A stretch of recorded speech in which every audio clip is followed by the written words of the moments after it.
So mga kabady, para safety ang atong trabaho mga kabady while maghangin ta ning ligid.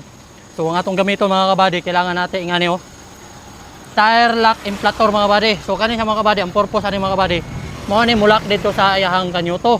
So ato na siya butang mga kabady, mulak na siya dito. So pwede na to siya biyaan.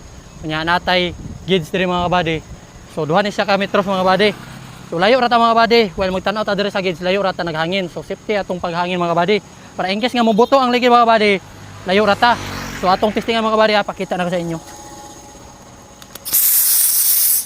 So ang tawag ani sa mga kabady, tire lock inflator. So pwede rata maghangin mga kabady nga layo sa ligid para sa atong safety.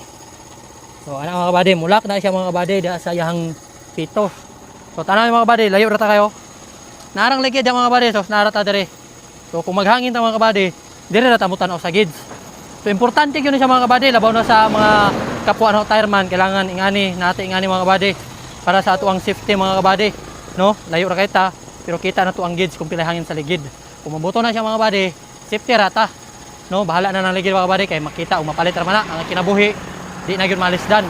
So maro to mga kabady, PM lang mo mga kabady kung namoy mga pangutana kay para matubag na to. Salamat sa iyong suporta mga kabady. Kung bakit ta perminti. Peace out.